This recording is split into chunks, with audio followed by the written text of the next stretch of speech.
Okay, welcome back. It's still Rise and Shine coming to you live from the beautiful hills of Ibiakuran. We just came from the desk of the news brief, but before then, of course, we brought you a trendies. If you're just joining us, we brought you a trendies, and we talked about the fact that some youths in Kachia, Kaduna State have decided to help their Muslim brothers clear the grass in the Eid prayer ground. Of course, this shows tolerance, this shows unity, this shows love, and of course togetherness. And then we also talked about the issue of Nigerians. Some Nigerians being very gullible. They were trapped in the basement of a particular church where the pastor said that what do you call it now, rapture was going to come in April, and it didn't come, and then he said it was going to come in September. Anyways, there was a whistleblower to that particular incident, which led to the arrest of the pastor of the church and some other members linked with that incident. Away from that now, we can also be a part of this conversation, make the community grow. Go to all our social media handles. We are on Facebook and on YouTube as well. You can join us on SpectrumTv.ng. That's where you find us and of course be a part of this conversation. We're going to move from there now to something very serious. Of course, we know that for some time, some stakeholders in the educational sector have continued to express deep concerns and deep worries over the lingering crisis between the federal government and ASUU. And I think as at yesterday, it's marked 140 days since the ASUU strike began in February. Now, they say that the face-off had crippled the livelihood of people around the universities, not just crippling the livelihood of people around the universities also, but my major worry has to do with students. A lot of students would, for example, have graduated by now, or of course we know how growth is. As you go, you keep growing. So if you were in year one last year, I think by this year you should be in year two, but that has stalled, that has crippled the activities of students a whole lot, and we find out that some of them are beginning to go into crime, okay, as a way of making ends meet. And while some of them have actually decided to make use of their time by going into some other very productive things. But again, I think that the educational system of the country right now has been crippled, and I really do not know where we are going to go after now, if ever, you know, this impasse between the federal government and ASUU is looked into and resolved at the end of the day. Yes, it's something that needs to be resolved, and not in a temporary way. It needs to be resolved in a permanent way. And I know that that's one of the things that has been on the front burner of discussion from the leadership of ASUU, as it were. They have said they don't want any kind of temporary fix to this problem, and they want the government to, you know, come in for the long haul. Yesterday, I know that something that was making the rounds in the news was the fact that ASUU was calling on the federal government to take some of the allocation that they have in some votes for the presidency, and some allocation they have for some votes for members of the House of Assembly, you know, representatives, as it were, to vote it to fund the university and the tertiary institutions, you know, in Nigeria. As of now, we have feeds of the University of Rio running on our screen, and we can see how dormant, you know, the university environment is. There's little to no human activity going on in that place, and it's been like that for several months. 140 days yesterday from February.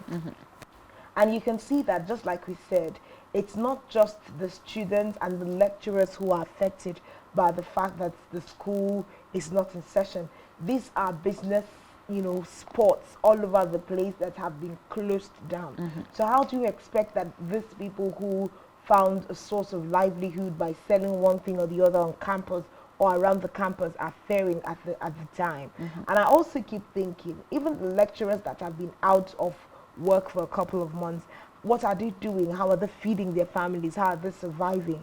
these are things that we need to ask, then you don't even want to ask about how the students are faring. Like you rightly said, a student who should have transversed from 100 level to 200 level has lost literally a whole academic session.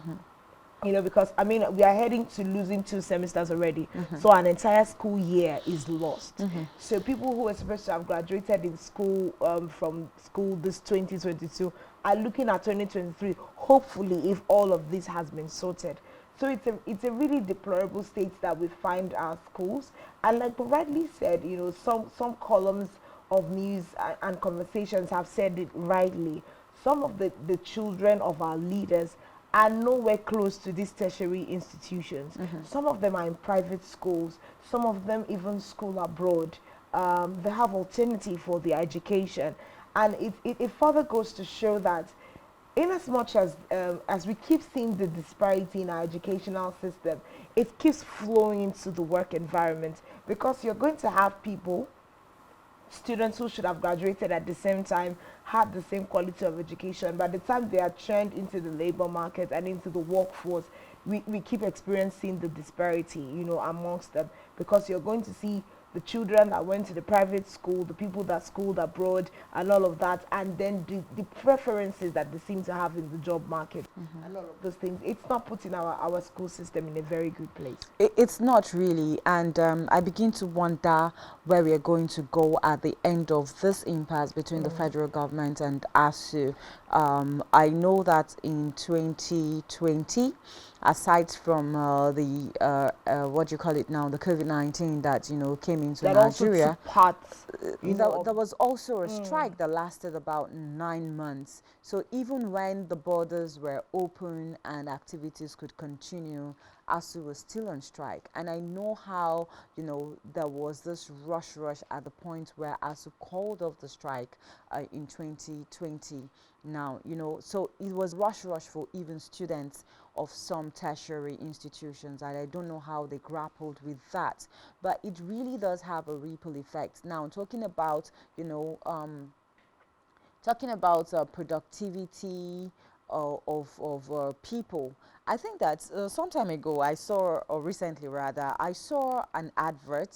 Somebody put up an advert for work, for a job opening, yeah, and there was this conversation ensued, and some people said, I think the age limitation was 25 years or so, or even 30 years. Now there are people that have supposed to have graduated, and then go for service and then start looking for a job at a particular age. But with all the striking now, because that was the line of thought, some people said on social media, okay, what about the people that ASUU, federal government impasse, has kept at home for several years? They have, not been able to finish their education and then further. What about those people? Have the government actually put those people into perspective, into consideration? So it just has a ripple effect on everything, not just crippling the livelihood of people, but it has an effect on the community, on the general economy of the country. Of course it does. Now, if you say that people are sitting at home right now, as in students are sitting at home right now, how do you intend them to be productive? At the end of the day, somebody says, okay, come and carry a gun so that you can have some little money in your pockets. Ask me how that person Or come and traffic drugs. Or come and traffic drugs. Or even the internet crime that we talked about the other day. Yeah. Of course, a lot of young people would just sit down there and decide to start using their computers to steal. People will use their computers to steal. So these are the things that we are talking about here, that the federal government needs to do what it has to do to make sure that this impasse is resolved at the end of the day. I don't know from the side of ASUU. I think that a lot of things have been mentioned that ASUU is asking from the federal government, like their welfare packages, like what do you call it now? Funds for development of infrastructure. Of infrastructures in implementation schools. of the university transparency scheme and all of those Yes. things. These are some of the things that they've been asking. And there was a memorandum of understanding since 2009. Yeah. And then it's been back and forth, back and forth, back and forth on this issue. Now, yeah, the painful part is that we have people that are embezzling money. We have people that are stealing money to the tunes of billions. Billions. And yet, people that are educating and instilling values into the leaders of tomorrow are not being well taken care of. Now, this is not me speaking for ASUU, okay? But I think that we just have to be more intentional about our educational system. Yeah. I was talking to a daughter of my friend yesterday, and I said, I feel for you, you know. I think by now she should have been in year 3 or so, but I think she's still grappling with year 1 or thereabouts. You know, wow. that is breaking, that is killing the destinies of people's children. And now she now said that these people, in her words there, she now said these people are wicked. You know, their children are not in these universities that are going through the strike and Absolutely. stuff like that. The children are in better universities outside the country and all of that. And then she said they are just thinking about politics. And to an extent, I want to believe that. You know, the whole scenario right now that is playing out is that people are more concerned with who is going to take over power in 2023. How do we take power? How do we get this? How do we get that? But nobody is talking tentatively about how to end the strike that is going on. I think there was somebody that said one time ago that looking at the educational sector in Nigeria and the problem between ASUU and the federal government, is irresponsible on the part of government to allow the strike to continue till this point in time. It is very irresponsible. It is. For a country that has the kind of resources that it has, it's actually very, it's very, just like, you know, it's unthoughtful, you know, by the federal government to allow the strike to linger this long. Because when we look, sometimes the picture is painted in such a way that it makes it look like university lecturers are looking for more for themselves. Okay. But you realize that the things that they're requesting from the federal government goes beyond the welfare of lecturers. It's also looking at the welfare of the students in terms of infrastructure that's available to even offer good education to these people. You know, most of these, you know, their requests, it's pointed out the fact that most of their infrastructure and most of these tertiary institutions are already failing. And looking at the face of things in the 21st century that we are, education has moved forward in a lot of countries. We have e-learning, we have a lot of, you know, a lot of things being put into how students are being taught across the world, but yet our schools are still functioning with curriculum and infrastructure that our parents learnt with in the 90s, in the 1960s and the 1970s. And these lecturers are trying to say, hey, we need to move with the times, we need to move with the trends, and we need infrastructure to be developed upon. So it's not just saying you've not paid us our allocation, you've not paid us our arrears, some salary increments and all of those things. They're also looking at things that will make education better. When you're talking about giving them funding for trainings, funding for, you know, different infrastructures. So I believe it's something that the federal government should really sit down to handle. And when we talk about the fact that they've gone for one dialogue after the next dialogue, you're wondering what this discussion, you know, is really about. And we're not going to be taking all of these conversations on our own. We're going to be having a guest join us to discuss some of the issues about the ASUU strike. We'll take a quick break, and when we return, it will be us returning with our guest. Do stay with us.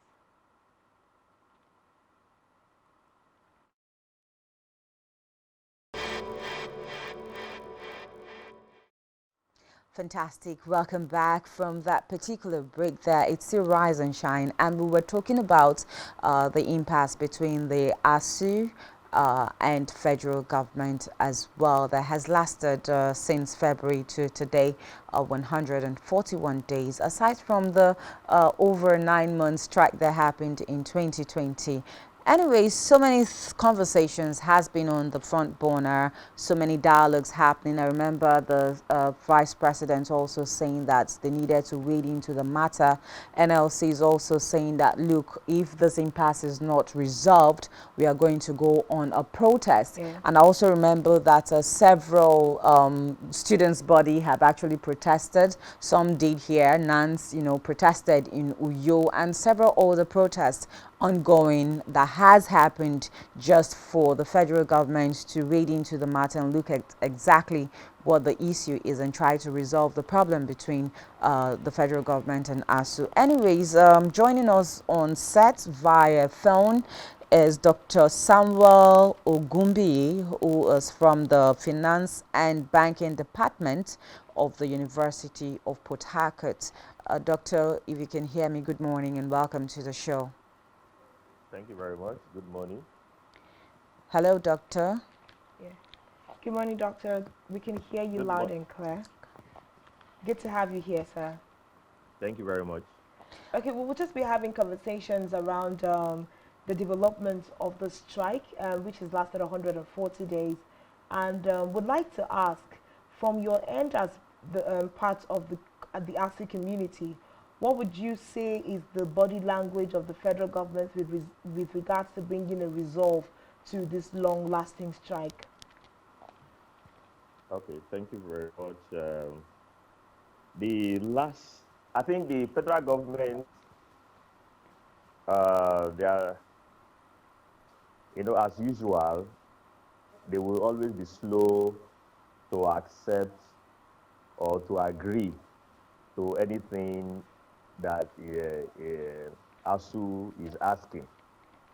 But the information we have right now is that the committee set up by the Minister of Education, headed by Emeritus Professor Nimi Briggs, and the ASU representative, had finished the negotiation, that's the renegotiation, like 3 weeks ago. And a document came off that. So now they are waiting for the government people to look at it and probably sign. So when that is done, it's going to get back to ASU. So from that, I can conclude that very soon we'll see the end of the strike. Okay, you're saying that certain memoranda of understanding have been signed between the federal government and ASU, if we get you right. Yes, Uh, there is a document now that the two parties in the negotiation have agreed on. Okay. Okay, Yes. and the things contained in the agreement are things that are favorable to the ASU community. Yes, because it was agreed on, according to the ASU president, Yeah. that the document was agreed on by both parties. Okay. So now we are waiting for the government, because the committee have to take it to the government, their principal, Yes. that this is what they agreed with ASU. Okay. So now we are waiting for them to get back that, okay, our principal, which is the government, has also agreed to these things. That's where we are right now. Okay, do you believe that the things that are contained in this document are things that will bring a permanent or a near permanent solution to the crisis that has rocked the tertiary institutions in Nigeria? Using the word permanent might not be very appropriate, Okay? because a lot of things come to play when it comes to workers and employers. I'm sure you know that. Yes, absolutely. Yes. So we will not use the word permanent, but we can safely say that if this is agreed, we are going to enjoy peace for a very long time. For a very long time, because that's what we're looking forward to. The students have had to suffer some form of setback in their education for upwards of almost 2 years, because it's been back and forth. There was a 9-month strike prior to the 2020 COVID pandemic shutdown, and then just after then, when it looked like they were going to resume, this one has come in again. So we are hoping that the education system in Nigeria can actually enjoy some respite, and students can actually say, I'm admitted in the year 2022 to graduate in the year, say, 2027 now, and then in that particular year they graduate. Is that something we're hopeful for? Yes, you know, everything is dependent on the government. Okay. Yes, because ASU, we always do what we are employed to do. We teach, we carry out research, and we render community service. That is the three basic things. Those are the three basic things that we as lecturers are employed to do. We don't just teach. So when there is need for our condition of service to be improved, according to whatever agreement that we have had, and the government now refuses to comply with the agreements that they entered into with ASU, what do you expect us to do? I have 3 kids in the university. So it's not like ASU members are insulated from the strike. Well, A lot of us have our children in our public universities. So we are feeling the impact from our not going to work and from our kids sitting down at home.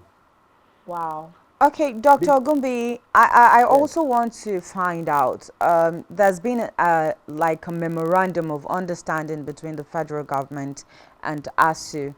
And from the way you speak, is it that there's no part of that memorandum of understanding that the federal government has actually fulfilled? Now, if there was a part that was fulfilled favorably, I am very sure ASU will not be incessantly going on strike. You know, the government will always say that they didn't agree. Meanwhile, they agreed. You have a memorandum of understanding. Okay, go back to work. ASU went back to work. Okay, now fulfill your own part. It becomes an issue. You have to renegotiate what has been renegotiated. So it's government that people should actually talk to. Now, a So lot that of they people can, have been talking to the government. I know that a lot of people have been talking to the government. I also read something that the vice president said, you know, that there should be some form of dialogue between ASU and the federal government. And I also remember that the National Assembly also tried to wade into the matter. As we speak now, the NLC, Nigeria Labour Congress, is also thinking of going on a protest, still for the same reason. But my major concern now is, will this ever end? okay, All let the me take you dialogues down that memory have been lane. going on, is there any inkling to the fact that very soon this strike will be called off and students go back to school? We went to the University of Uyo yesterday. Everywhere was more like a graveyard, no activity of any sort at all, no students visible at all. How long do we continue like this? Now, let me take you down memory lane. I hope you know that those of us that are within the age brackets of 48, 49, 50, 53, 55 have been experiencing strike, even when we were in secondary school. Abacha gave us almost 1 year. Babangida gave us almost 1 year. So it's like it's a culture in Nigeria. So the only thing that can stop it is for the government to be alive to its responsibilities when it comes to education. Yeah.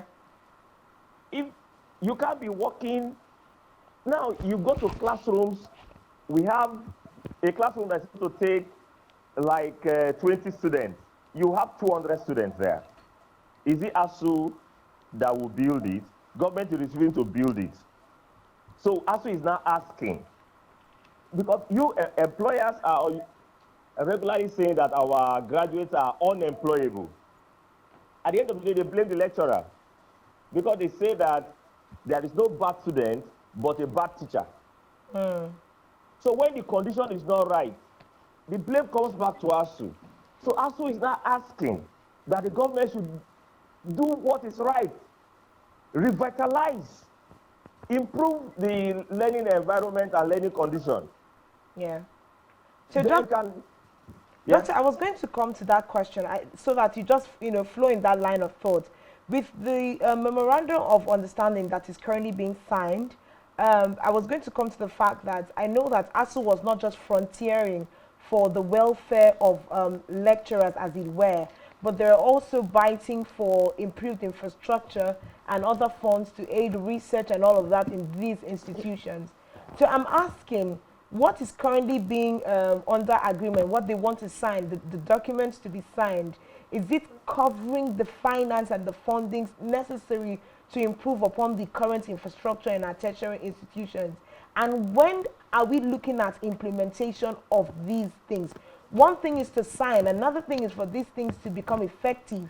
And we see that we begin to have improved infrastructure, enough room for research in our schools and the likes there. Okay, let me quickly state something here. I am an individual. I'm not even in the ASUU committee. So there are certain questions or certain answers I cannot provide to you right now. Okay, that's Especially fair. this one that you're asking me right now. Okay, That's okay. But Yes, Dr. Gumbi, I yes. think that a major problem or a futuristic problem that we are going to be having is the decadence in the educational sector. Now, just put us in the light of how all of this is going to be affecting the educational sector generally, and lecturers and also students. Uh, Now, the students were in University of Port Harcourt, were 2 weeks to exam. Now we have stayed home. This is going to be the 5th month now. Let's assume we now call back tomorrow. The students will still write that exam. wow, they're If they not going won't to be given some time to like have some refresher course on their courses before they delve into the examinations. No, they will have that same 2 weeks that they had to the exam. Are the But lecturers that going to offer some form of revision or anything like that?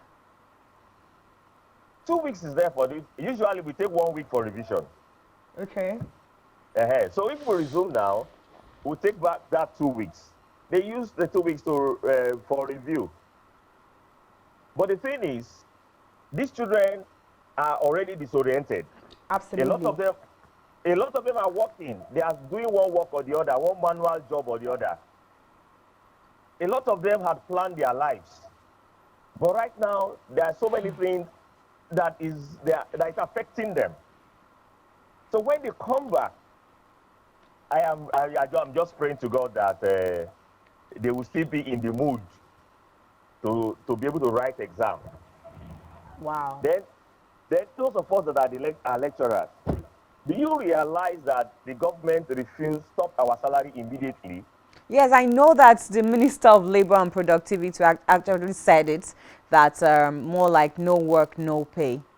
Yes, from January. We only took salary last in January. Till now, how have we been surviving? That's the question. Okay, we'll narrow it down just a little bit, Dr. Samuel. So how would you say you've been surviving? What are the other things that have helped you to, you have 3 children who are in the university, which means you have some form of adults on your hands and a family and other needs to, cater for. How have you been doing, sir? That is one of the reasons why, one of the things that is affecting the university, the educational sector, the university level. Because my salary is 2009 salary in this present Nigeria. 2009, whether I am receiving it or not, it is not even enough. You can imagine what 2009 salary is in today's Nigeria. So the thing is, we have resorted, a lot of us are farming right now. A lot of us are doing one manual job or the other. Those of us that are lucky are doing something better than even the lecturing that we are employed to do Yeah. right now. A good number are sick. We have lost some. Some are dead because they don't have an alternative. Some Wow. are very sick right now on the sick bed. They don't even have money to take care of themselves. Wow. This is what the government has done to us, as if we are not Nigerians. hunger. They are using hunger as a tool Yeah. to make us do what we are not supposed to do, to enslave us. Well, this You is see, a it's very, pathetic. this is, it's actually really pathetic because one would say, why would the NLC decide to cut off salaries in totality? Now they are asking for the furtherance of the tertiary institution, for the educational system of the country. If anything were to be fair, we would ask that maybe the salaries be cut into half and let these people be able to, still I sustain think that the themselves. Minister of Labor and Productivity, Chris Ngige. Chris Ngige, is just trying to use that, to punish lecturers so that they go back to the classroom. But I think that more needs to be done. But I really, my major concern and fear is for the future of the educational system in this country, because I don't know how, ASUU is going to come off this, how students are going to cope when they eventually call off the strike, Yeah. and all of that. So So, that's something I want to talk to Doctor about. Okay, Doctor, you're still here with us. Yes, I am. Okay, so in the present day society, we have a lot of conversations about mental health, mental health, mental health. What, in your opinion, having continued to interact with some of your colleagues in the system, how would you say that the average mindset of a lecturer is, and maybe being in touch with some of the students? I know you already mentioned it as to your concern about how ready the students will be when they return to schools to, embrace education again. What would you say that the average mindset of a lecturer is towards returning back to work in these universities? Will they be able to, continue to give back their best to raise these children, some of which are even their own children, to give back to Nigeria, as it were? if at all, at the end of the day, this strike has been called off. Uh, Nigerians generally, our shock absorber is made in heaven when it comes to this kind of thing. Absolutely. Yes, they are generally Nigerians, you know. And another good thing is because a lot of us, our children are in these same schools, so we do not have a choice. Yes, my daughter is in my department. Wow. One of my daughters is in my department. So why would I now not go and give the best? That's why we are also advocating that all these politicians, their children should be in our public universities. Yeah. Because when their children are in the public universities, they will not play with it. You understand? Yes, sir. So we are very ready to go back to work. In fact, we are ready to go back to work today. And let me tell you, I told you from the beginning of this discussion that our job is threefold: research, community service, and teaching. It is only teaching that is suspended. We are still carrying out research. We are still doing community service. Wow. Yes, we are writing papers because nobody is giving you money to publish papers. You must publish it by yourself or you perish. You don't publish papers, nobody promotes you. Wow. So we do not have a choice. We must keep it going. So we are ready to get back to work. We are in a very good frame of mind. As long as they're going to pay us our salaries, our backlog, when we get back. I believe that that's one of the expectations that the ASUU community has, that the federal government will pay them a backlog of the salaries owed from January till June. Yes, Okay. they will, definitely. Okay. They will. Because Okay, I so am expected to pay off the debts that I'm owing right now. If they don't pay me. Dr. Gumbi, I would want to find out if we have hope that this is going to happen pretty soon, where ASU calls of the strike. Is that some form of hope? Yes, I have a strong hope. This year or next year? In fact, if you ask me, I'm a very spiritual man. And in my spirit, if I would talk like a pastor now, but I don't have church, but and I don't collect tithe and offering. Yeah. I believe that this month, that's my belief, that's my hope, Okay. because it's gone for too long, even though we've gone longer than this severally. Okay. Thank you so much, Dr. Samuel Ogumbiyi from the Department of Finance and Banking Department, University of Port Harcourt. Thank you so much for your time. You're welcome.